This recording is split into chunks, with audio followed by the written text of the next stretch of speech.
CYC is a free channel, presents the Word of God for everyone. Your support will help us to continue the mission. Visit our website, cycnow.com. Even $1 will make a difference.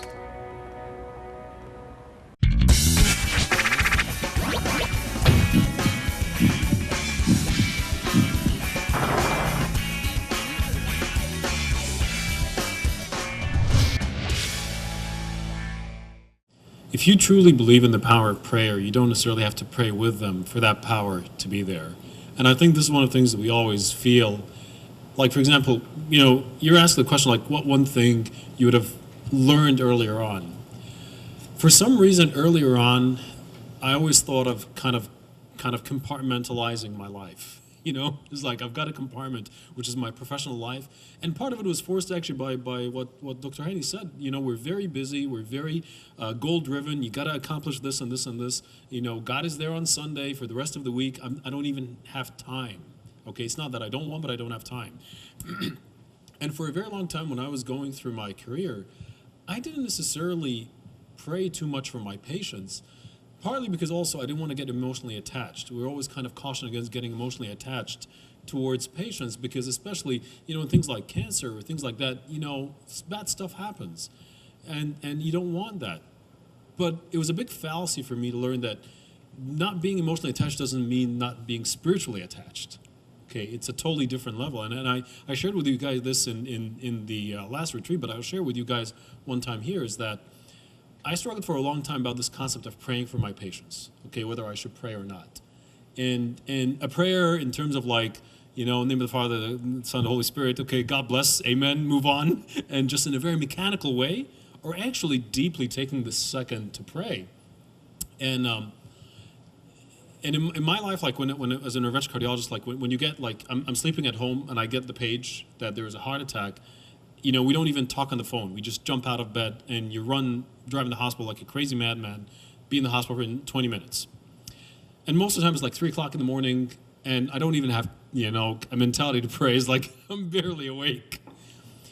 And I got into this habit every time I go, it's very mechanical, time after time after time. And really in this fallacy is like, I'm saving people's lives, okay? And I really is like, okay, Bismillah Salib. Okay, that's a prayer. That counts as a prayer. But until one time, and I was really kind of struggling with this concept, until one time God wanted to teach me a lesson. And that's the whole point about surprises from God. So I get this page, and I get up 3 o'clock in the morning, and I usually, when it's 3 o'clock in the morning, I'm falling asleep. So to try to not to fall asleep, I crank up some Christian music. Sorry, Abuna, but just it's kind of like crank it up. Just kidding. Just to crank it up really high, and Casting Crowns or Toby Mac. Toby Mac is my favorite, and it's just to kind of stay awake. And then this night, for some reason, I didn't turn it on, and it was just this serene quietness. And then I get this follow-up page. I usually don't, it's just one page. Go to the hospital, go there. I get this follow-up page, and I'm driving, and it's so serene and quiet at 3 o'clock in the morning. And I get this page from the ER physician saying, "Hurry up. It's a 35-year-old mom of 2 babies." Okay? And my heart sank. My heart sank at that time.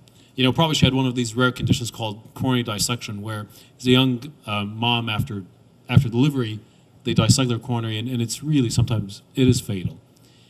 And I just couldn't help at that time but just pray for her. Pray for her so hard. It's like, God, this is really bad. Okay? And I'm already scared. Okay? Because if she dies, that's a big deal. And it's not a big deal because, liability or so, but I don't want that to happen. I don't want that to happen on my watch. And I came back from it, and she did well. But I came back from it really getting the lesson is like, who am I not to pray for my patients? Who am I not to identify with that patient in a real sense and praying for them, not just in a mechanical way, Bismillah Salib Ya Rabbi Barak, and move on. Okay? So a lot of times the point about prayer may not necessarily happen with the patient, but it happens in your heart and happens in your spiritual life with God. And I think that's where most battle is. Most of the battle for us actually not praying is actually inside us. And that's what was just echoed here. And as a spiritual person, I think there are even depths for prayer.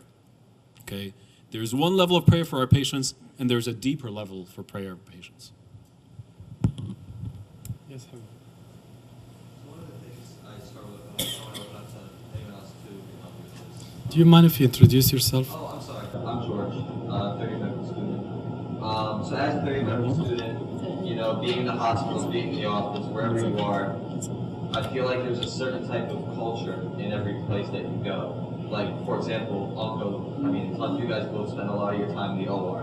And if anyone's ever been in an OR, it's a whole different culture than anywhere else in the hospital. There's certain kinds of jokes, like certain kinds of stories they tell and things. And something that I struggle with is just, as a student, we're always watched, we're always evaluated with everything you do, especially in the OR, because it's a confined area. And I find myself sometimes kind of losing my own identity and trying to fit in. And it's not necessarily a good thing, but I feel like it's kind of like human nature. You want to fit in everywhere you are. You want to be seen as a good student. You want to be seen that you belong there. And it's the same thing that happens on different occasions. And I'm kind of losing my own identity. So, I don't know how the culture was in Egypt where most of you guys trained, or we were training here. Do you guys have any advice on what it was like and what you had to do to kind of get around there? Kind of stay true to yourself. But still being able to kind of fit in, I'm saying, especially from a student standpoint, that's always valuable. So, George, it's a great question. Simple answer is you cannot please everybody. Okay, so you have to know your expectation, you have to know your limitation, and you have to get the best out of it. If you're in the operating room, you're with surgeons. We're fast-paced, we're data-driven. There's expectation that you know the case, to be engaged in asking the right question and learn. Take advantage of the situation and learn the best. Now, yes, I tell you, being a surgeon, the best jokes you can hear in the operating room, that doesn't mean you have to crack a joke to get an A or honors, right? It's not going to work that way, because very soon people will notice that you're trying to make it up, and that's not the way. You just be yourself. Be respectful to the whole people, to the staff, surgeons, anesthesia especially, they're great to take care of, and the nursing staff as well. Everybody have to be respectful, and again, express yourself, be honest, and keep your integrity. That's the best way. So I'm going to add one thing.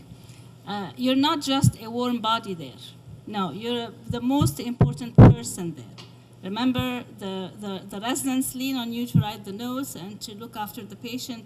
The surgeons lean on you to know things about his patients, everybody. So every medical student think that they are just a warm body there. They're just there to be there. No, you are very important.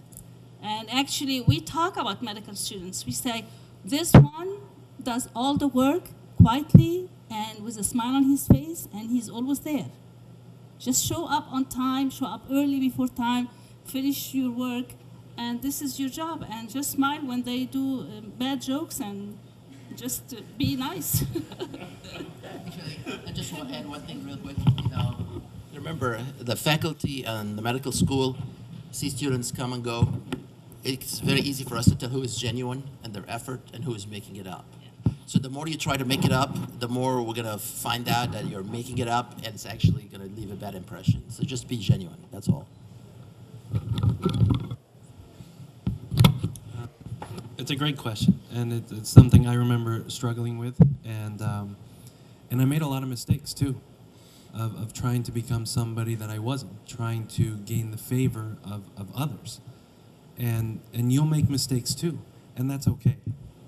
It's okay, because you're on a journey, and along our journey, nobody travels it perfectly, and it's okay that after making a mistake, compromising who you are, compromising your values or your morals even, to look back and reassess it and evaluate and learn from it. Take it as an opportunity to learn something about yourself, about why was I trying to gain so much favor in this person's sight? Why did I compromise? Why did I participate in that joke? Because it does say something about where do we find our value.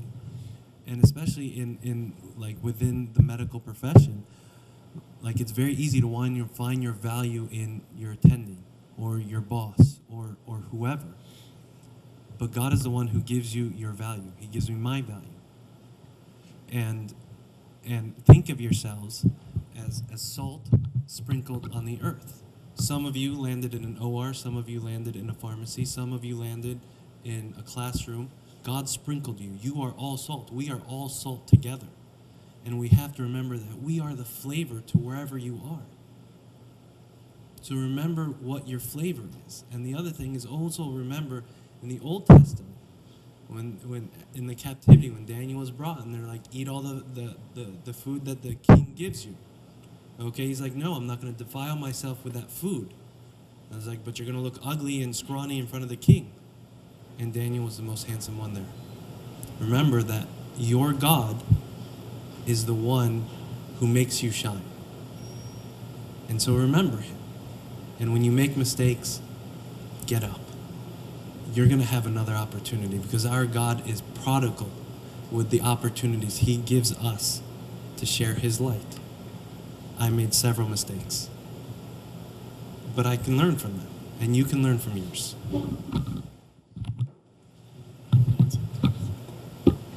Any other questions?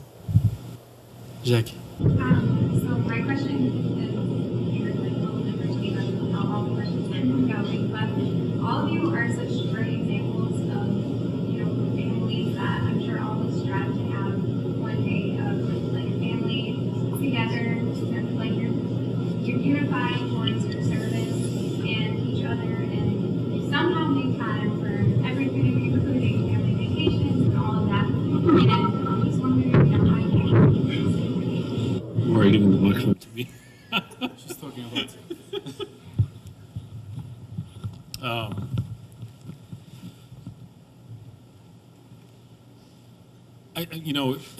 it's a beautiful question. How do you make time for that? And I think actually Abuna, I'm gonna do a very short answer. I'm gonna give Abuna to give the bigger answer because Abuna probably has a lot more to say about this. But I can tell you something. I love what Abuna said, that it's a journey. Okay? And in that journey, you go through several phases. So don't get stuck at sometimes a phase that has its kind of obligations and feel so bad about it. And going back actually to the very first question that was asked, I was going to actually, about the point of like, being, in having to go to Bible study on Wednesday and Thursday and your service and all that. A couple of things I've learned when I reflect back on my life. Number one, God is extremely forgiving to us when we are really put in a corner of time. In med school, in pharmacy school, in PA school, in residency, you don't put your own schedule, you don't have a choice, you're given only 2 weeks of vacation. The 8-hour work rule, when residency didn't even exist, you can't even say no, okay, at that time. And I felt really bad at that time because I was a horrible deacon, I was a horrible servant, I was married, I was a horrible father. And I really almost came back all the time to God with that guilt sensation. And you know what? It really comforted me a lot when I sat down with my father of confession, tell me, he's like, you know what? God knows. And he's giving you that sense of like, you know what? It's okay. The one thing that he told me is like, you know what? In the church's wisdom, a lot of times we take it like, for example, why does the mother take the rest period after the having the baby? Okay, and not coming to communion. It's not necessarily actually, there's many different interpretations. I'm not going to go into a lot of that, but one of the most positive ones I've heard is that they don't want to put any guilt sensation on the mom. Okay, she's tired, she's, breastfeeding, she's up all night, she's a lot of, she needs to rest. And part of it is like, in a positive sense, the church is telling her, is like, don't feel guilty, okay? Take a rest and come back. And almost that sense of positivity of the church, of embracing, and of God above that embracing us, I think applies a lot when you're in school and when you're in residency and getting to that point. That's the first thing. But the second thing is like, when you get to the point now you're in control, okay, don't forget God at that point. Don't live the life because you know what, I've earned it. Remember I told you guys about this, like, it's really very hard when you finish your residency on June 30th. July 1st, you're now an attending and your salary jumps up 6-7 times. Now you went from 2 weeks of vacation to whatever, 4 or 6 weeks of vacation. As like, okay, I earned it. You know what? I'm going to live the life. Sign me up for this country club, sign me up for this yacht club, sign me up for this, And then all of a sudden you're starting to kind of like, forget about God when in time of prosperity. And that's what God told them in the Old Testament. So having that perspective of like, God really bared with you for all those years, not necessarily to pay back, but to glorify him when you're able, makes a big difference. Third point, which I've learned the hard way, and it goes back actually to the very first question. I wanted to jump in and say in that when God blessed the woman with the 2 mites, why did he bless her? Why did he say that she was special? Did she give the most? No, because she gave out of most need. And how was that? From her most need. What is your most precious commodity at this point? Is it money?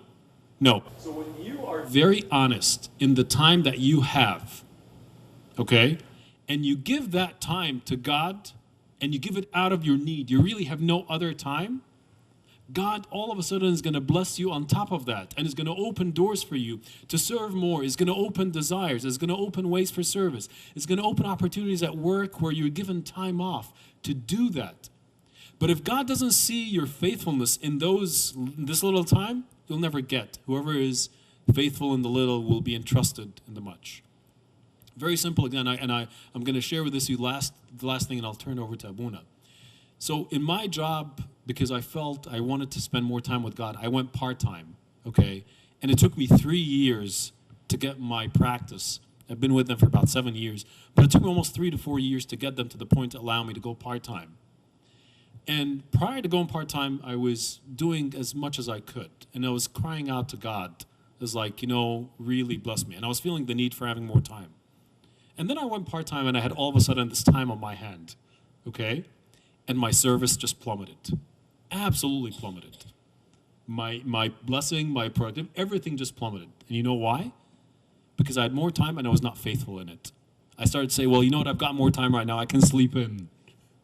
Okay, and I can relax. I was not faithful with it. And then God, all of a sudden, his blessings kind of like, taken away. And then even when I went to my father of confession, I said, hey, this is really working out. I'm 0.75, I want to go to 0.5. And in his wisdom, he told me, he's like, no. You got to prove to God first your faithfulness at that level so that he would allow you to go to the next level. So don't just go and say, well, God, I'm going to give you some more time and I'm going to take this time off. No, it's about faithfulness in that little time. To the point that actually then you give your whole life, which somebody like Abuna is doing. But God is not going to accept us to go to that next level of sacrifice and have that time, as you're saying, until he sees our faithfulness and our honesty in the little that we have. Only then he will bless it and say, okay, go to the next level of sacrifice. And when you prove your faithfulness there, he'll say, go to the next level all the way. But it comes back to what Abuna was saying, that journey of your life. And it becomes your whole life at that point.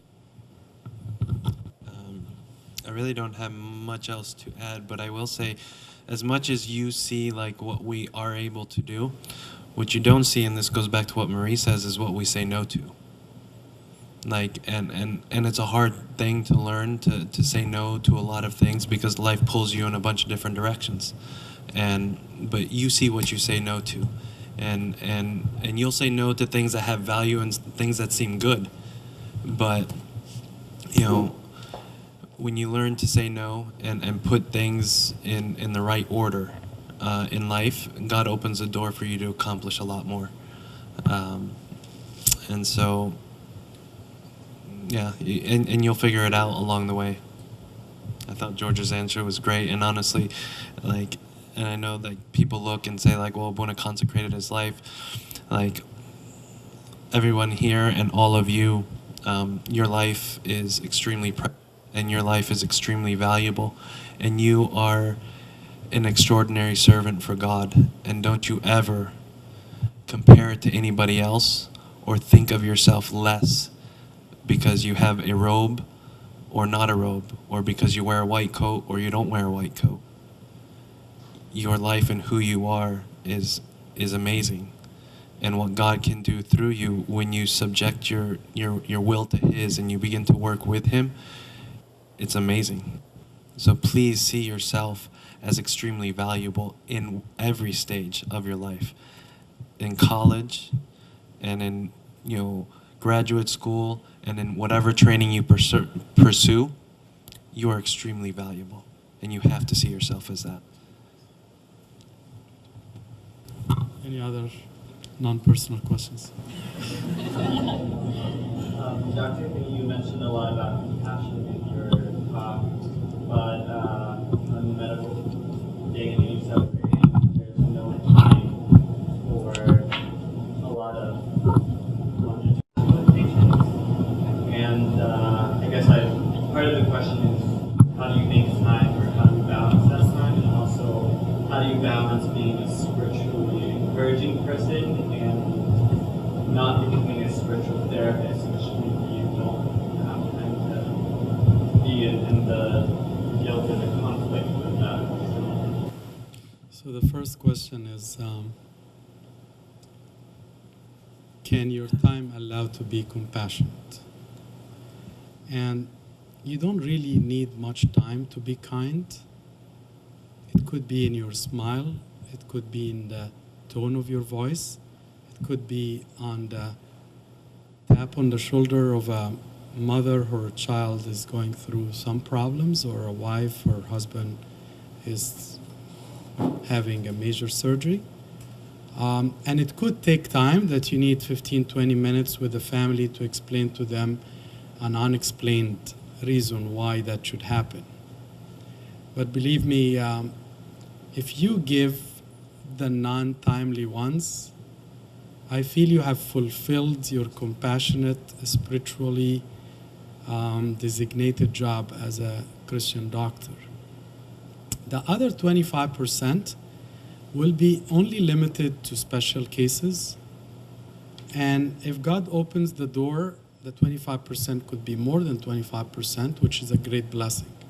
But you don't have to. But all what I'm saying is, I know a lot of my colleagues who became very mechanic. It's a matter of what insurance, what disease, what he is worrying about more medical legal stuff, and to go to the next patient because he has a lot of bills to take care of, and he has a wife waiting for him, and of course the time made him a mechanic person. And that's where busyness was a major reason to kill our compassion. A doctor who lost his compassion can be replaced by anything. I mean, in the past, the priest was the doctor in the villages. The priest was the one who heals, who he makes surgery, who opens abscesses. Because to them, he's the one closer to God. And if we lose that compassion, we have lost it all.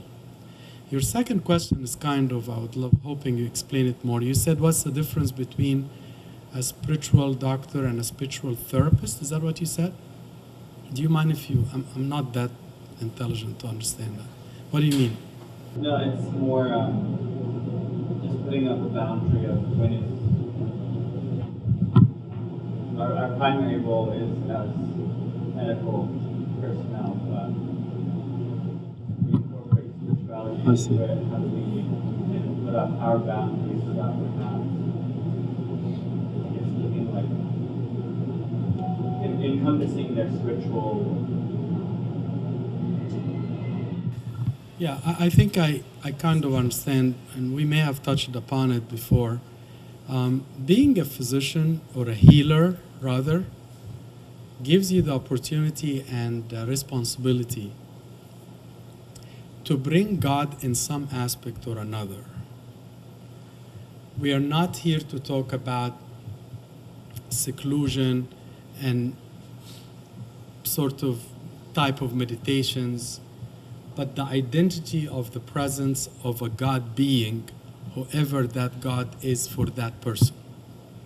And whenever the door is open to our Lord, then you try to grasp it. But you want the patient who is especially in so much problem and feel of despair to hold on something. And that something to us is called God. Okay, so they will hold on you because you are the caregiver, you are the healer, you are the one who knows the medicine and the surgery and the anesthesia and the pain management and so forth. Good. But always bring God bless, God bless you. Things like that. I hope I answered this question, but if I can, also for myself, like when you're talking about like a spiritual therapist, are you also talking about like kind of the social aspect of medicine? You know, how much of that do you play for the patient? Are you the social worker, you know, if you will? No, like you kind of need to, what I feel is like you need to understand like who you are and what your role is. And when you understand that role, then you're also able to appreciate the role that other people like play in the overall care of the patient. And so, you know, again, like I think everybody has been saying is like, you know, it's a journey and you're going to figure out like you will take steps with certain patients in a way that you feel is noble and good. And then you realize it kind of opens up like a new can of worms, and then maybe it's really preventing you from doing what you should be. You know, it's hard to say. I don't have nearly as much clinical experience as the others up here, so I really can't speak to that. But I think you really do need to understand what are your gifts and what are your abilities and what you can and cannot do. And you'll figure it along the way. You know, unfortunately, especially if you join a health system, you know, that health system you'll have to play by their rules. However, saying that most health systems do have part of their funds related to uninsured patients.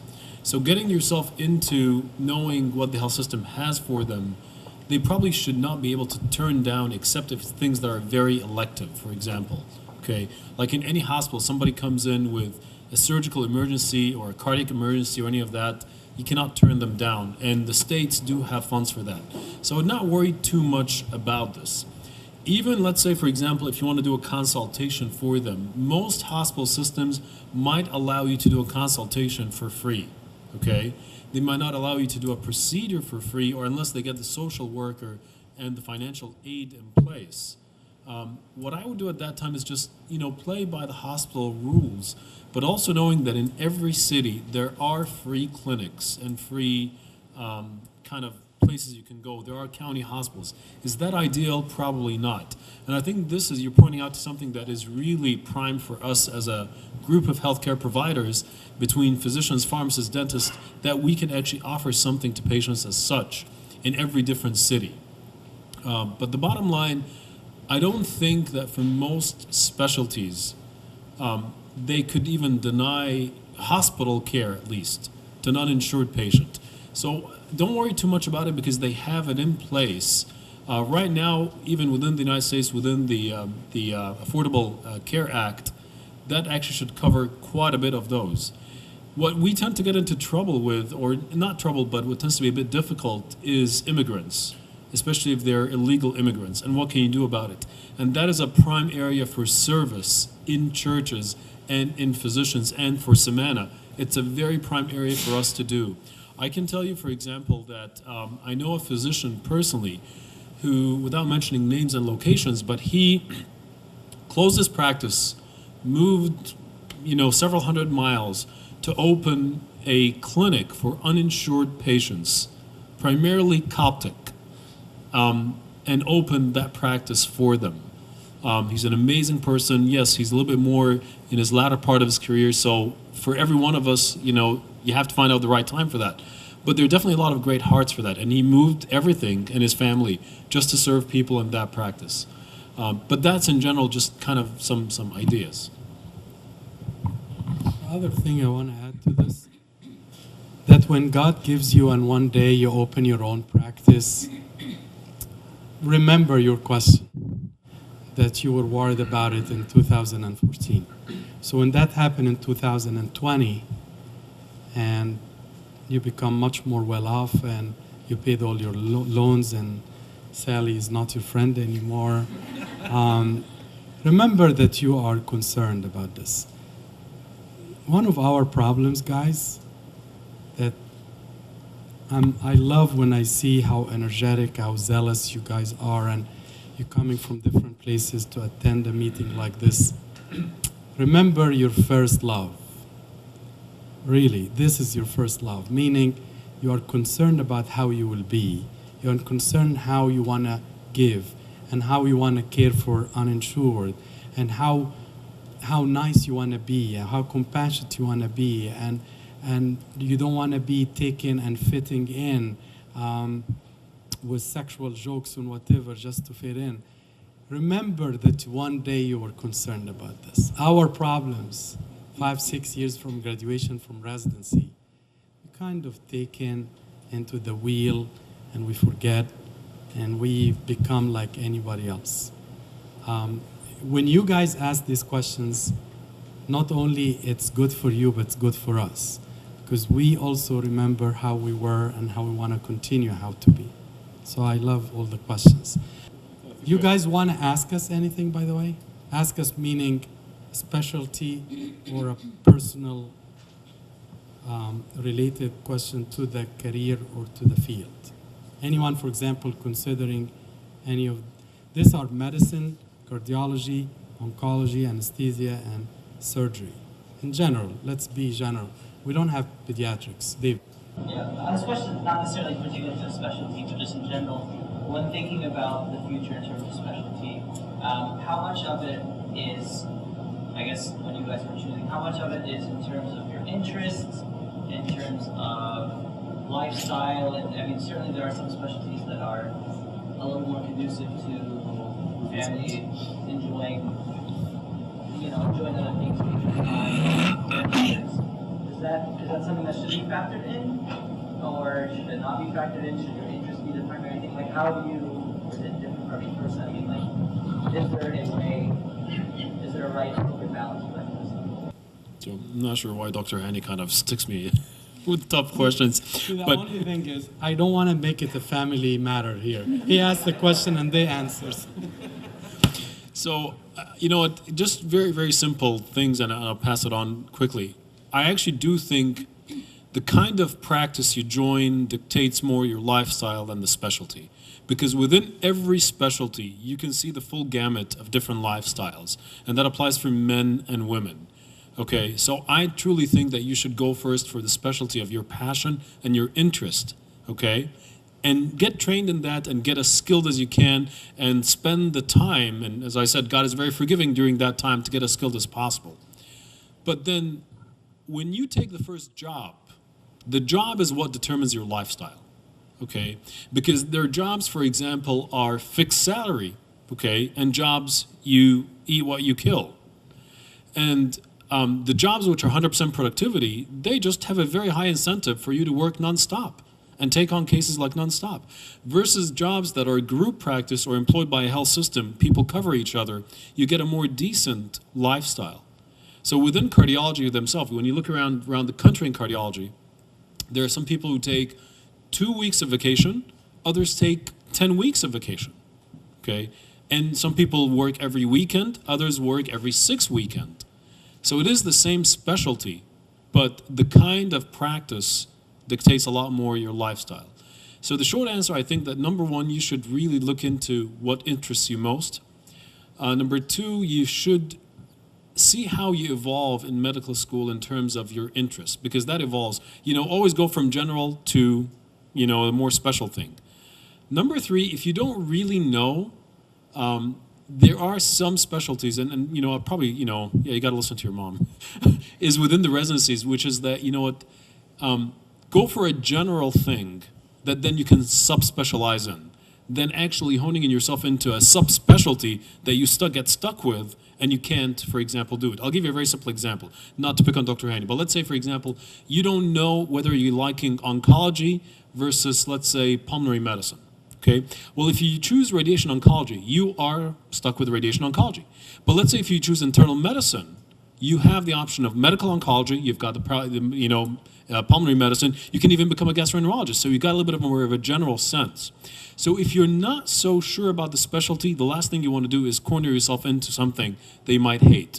If you've got several options, at least say, well, you know what, I'm going to go into general medicine, general pediatrics, okay, because then within pediatrics, you can do several subspecialties, general surgery, different subspecialties, and then from there become more specialized. Does that make sense?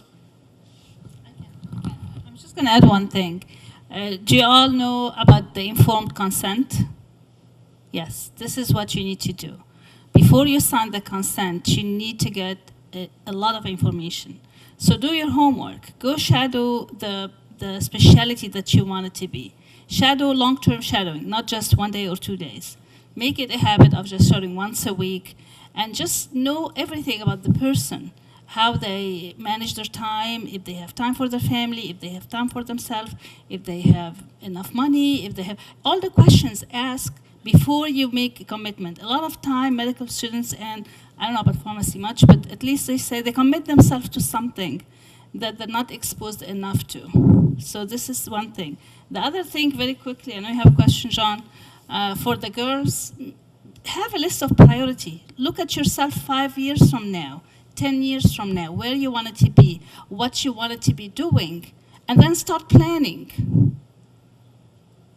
So this is something, just pay attention to that. We don't think, I look at myself today, I'm single, I have nobody to take care of, I'm gonna do whatever I want. No, 5 years from now, I might not be single. 10 years from now, I might have 2 or 3 kids that I need to take care of, and so forth. I have my question. At the moment. Hey. So, I mean, obviously there's planning in life, and there's things that I'm expecting to do in my future. And at least what I found is I can't even plan 1 year of my life without what I want or what I want to do changing in that 1 year. You know, so I find it hard because, and medical students especially are asked to make a decision, a very big decision with very little information about, you know, and even if you're a patient, anything, it's 8 weeks, and if you truly don't understand what that lifestyle is, you may see 8 weeks, but you don't know that it's 5, 10 years of that, you know, and people, and we're a very false illusion of what we're even going into so early on. So my question is, have you, Uncle George, you said, do what you're passionate about, and then like, kind of and then taper yourself up or down within that specialty. But do you ever feel that, like when you get there, you are going to be like, oh, well, that's not what I really wanted, or how could I predict what I wanted 5, 10 years from now, sort of thing. And you get there, and then like, you know, I was passionate about it when I was 24 years old, but when I'm 30, it's like, you know, I'm getting older and tired. I mean, I can't step in the OR for like 14 hours a day. I've been doing that anymore. It doesn't make sense to me. So how do you, I know it's a hard question. So I'm a surgeon, so I have a funny part to say, but I'll stick with, I can talk to you about it later. But, you know, I think when you enter medical school or pharmacy school, you enter with a broad interest in medicine, right? You want to be a doctor. But some of us, or some of you, will have interest, I want to do medical oncology, I want to do surgery. And then you start focusing only on that and you ignore everything else. So when you actually start medical school, you have an advisor. You have to remember, you need to be a well-rounded, good physician, not a surgeon, not an intensivist, not a cardiologist. You want to be a good physician. So what you need to do, you need to pay attention to all the subject and find where your passion is. As Dr. Hashamallah mentioned in his presentation, to be a compassionate doctor, you need to love and enjoy what you do. You're not going to do it for the money. You're not going to do it for the lifestyle. You're going to do it because you enjoy doing what you love to do. And when you do that, money is going to be coming to your step doors. You're not going to be looking for the money. Your lifestyle, you can dictate your lifestyle. You're going to build your own castle because you're going to be the best at it. And you're going to do what you do right. Don't be afraid to ask questions, you know, or set up your mind on one thing. And realize if you make a choice and you make a mistake, the sooner you realize you made a mistake, you admit it, and you take corrective action, the sooner and faster you're going to recover. Don't be stubborn to prove that you were not wrong. That's the worst thing you can hurt yourself to do.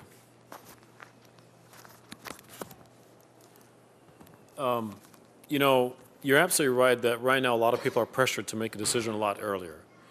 But just simple things. I think number one, a lot of times it's a lot easier if you can exclude certain things, okay? Like, okay, you know what, I don't like OBGYN, I don't like peds, I can't really handle peds. So that sometimes it helps a little bit to make that kind of exclusion. Number two, it is that if you're not so sure about something, keep it as general as possible, and then from there, you might keep your options open because it develops. Because even within going into medicine, that develops a little bit at that point. Number 3, which is actually, and I think that applies a lot to pharmacists, to dentists, to physician assistants, to everyone. The number 1 cause of burnout of people in their careers is not the specialty that they have chose, it's the kind of job practice they're practicing in. So you could be an internist, you could be a pediatrician, you could be whatever you are. You could be a pharmacist. I get this for example, a lot in pharmacy when I'm talking to my pharmacy students in church, that the biggest debate right now in pharmacy is whether retail versus hospital. And a lot of people, there's a real pushback against retail. Why? Because people just hate retail and they want to do more hospital pharmacy. And they tell us like, well, I don't know which to choose. And actually going back to the shadowing for a longer period of time, I tell them do a little bit longer shadowing. But I also tell them look around you and you'll find that there are some retail pharmacists who are extremely happy in their jobs and some who are just absolutely miserable. Okay? Yes, making a job change is not that easy just like that. It takes some time. But I find it that the most common reason for people burning out in their job, in their careers, is not the choice of specialty as much as the kind of practice they've joined in, the kind of money, the value or the ratio of money they're making to the effort they're putting in, okay? That's one of the biggest reasons why they burn out and they say, you know what, this was the wrong choice. But any specialty that you're going to choose, if you end up evolving within the right job practice, you'll probably like it. They always say that within the first year after residency, almost 60 to 70% of people change their jobs. Why? Because you don't really know what you're looking for in the job. You don't really know. But then within, let's say, 5 to 10 years, I hope you do. By that time, you know what you're looking for. And you find a good job that gives you that right balance. Okay? But since you don't really know what your interests are going to be 20 years from now, yeah, you know what? You got to go by what general inclinations you have in your kind of interest, okay, of what you would like. And then as you go through residency and fellowship and then your first job, let's say the first 5 years of now being in the job, now you should be able to achieve a right balance of family, service, job satisfaction, career satisfaction. Another very big thing is the division between academic and private.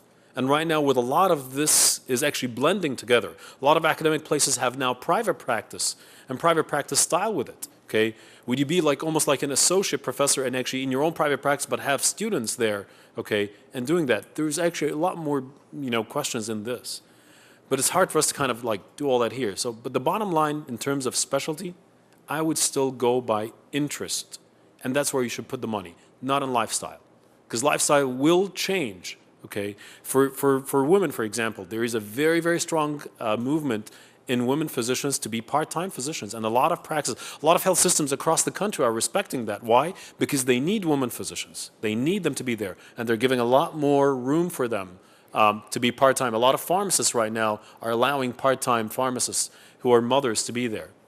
So go where your interest is, not necessarily lifestyle, because it will change. It's just automatic. You have to give the final word.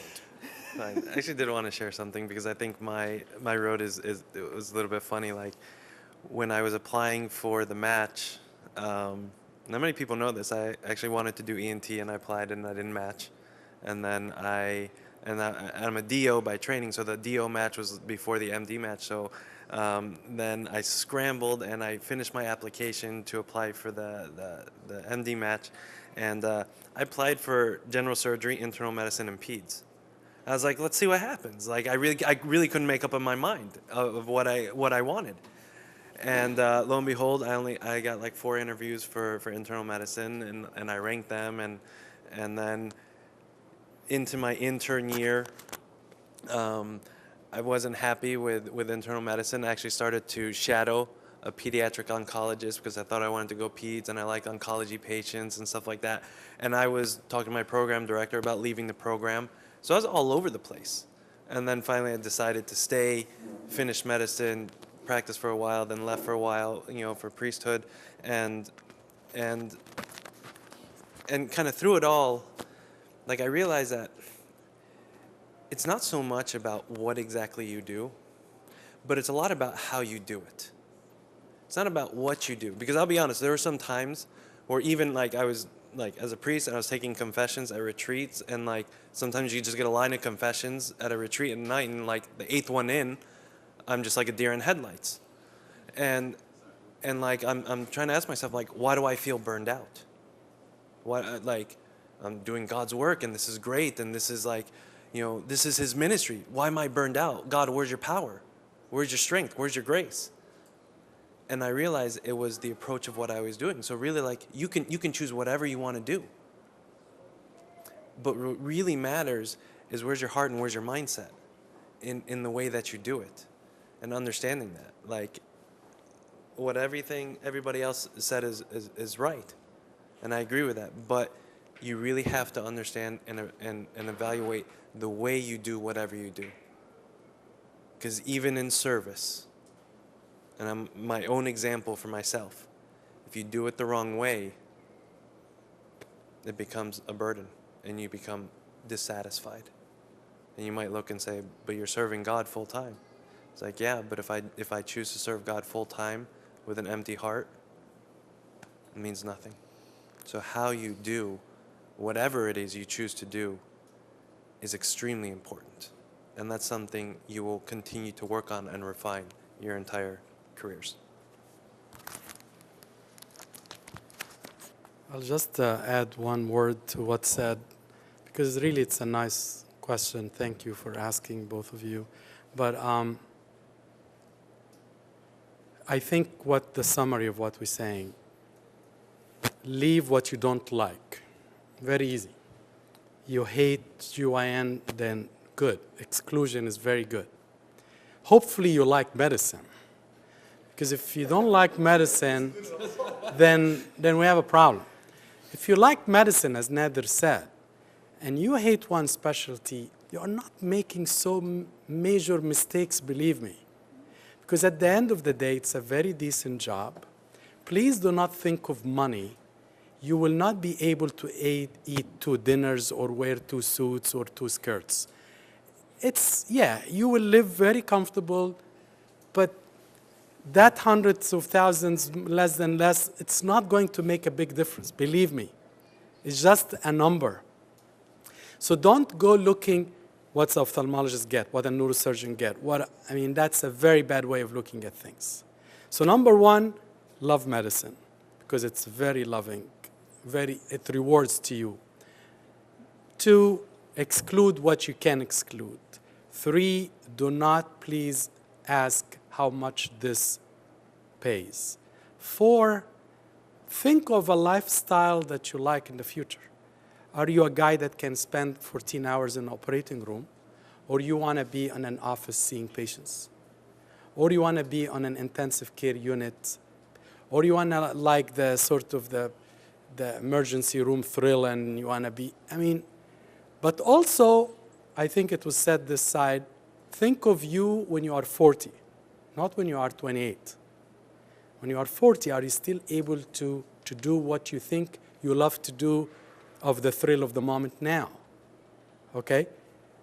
As long as you like medicine, and I hope you are, and you exclude what you don't like, believe me, you are not making a mistake.